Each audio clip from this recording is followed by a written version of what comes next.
നിങ്ങളുടെ സ്വഭാവമാണ് നിങ്ങൾക്ക് ഭംഗി നൽകുന്നത്. ഏറ്റവും വലിയ സൗഭാഗ്യം എന്തെന്നാൽ നിറഞ്ഞു കവിഞ്ഞ സൗന്ദര്യമോ സമ്പാദ്യമോ അല്ല, മനസമാധാനം നിറഞ്ഞ ജീവിതമാണ്. ജീവിതം ഒരു കണ്ണാടി പോലെയാണ്. നിങ്ങൾ പുഞ്ചിരിച്ചാൽ മാത്രമേ അത് നിങ്ങൾക്ക് നേരെ പുഞ്ചിരിക്കുകയുള്ളൂ. എങ്ങനെയാണോ നിങ്ങളുടെ മനസ്സ്, അതുപോലെയാണ് ലോകവും. നിങ്ങളുടെ ലോകം നിങ്ങളുടെ കണ്ണാടിയാണ്. നമ്മുടെ ചിന്തകളാണ് നമുക്ക് ചുറ്റുമുള്ള ലോകം സൃഷ്ടിക്കുന്നത്. സമാധാനം ഒരു പുഞ്ചിരിയിൽ തുടങ്ങുന്നു. ഒരു ചിരി കൊണ്ടൊന്നും നഷ്ടപ്പെടാനില്ല, പക്ഷെ പലതും നേടാനുണ്ട്. കേൾക്കാൻ തയ്യാറായാൽ തീരാത്ത പരിഭവങ്ങളില്ല. ഒരു ചെറു പുഞ്ചിരിയിൽ തീരാത്ത പിണക്കങ്ങളുമില്ല. നിശബ്ദതയും പുഞ്ചിരിയും രണ്ട് ശക്തമായ കാര്യങ്ങളാണ്. പല പ്രശ്നങ്ങളും പരിഹരിക്കാനുള്ള വഴിയാണ് പുഞ്ചിരി.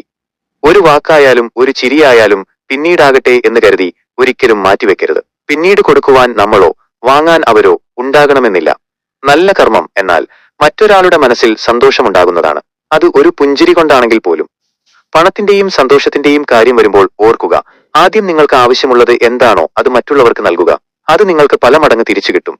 ആളുകൾ എന്നെ കണ്ടാൽ ചിരിക്കുന്നില്ല എന്നെനിക്ക് തോന്നിയാൽ ഞാൻ അവരെ കാണുമ്പോൾ പുഞ്ചിരിക്കും, അവരും ചിരിച്ചു തുടങ്ങും. നിങ്ങളുടെ ലോകം നിങ്ങളുടെ കണ്ണാടിയാണ് എന്ന് പറയുന്നത് എത്രയോ സത്യം.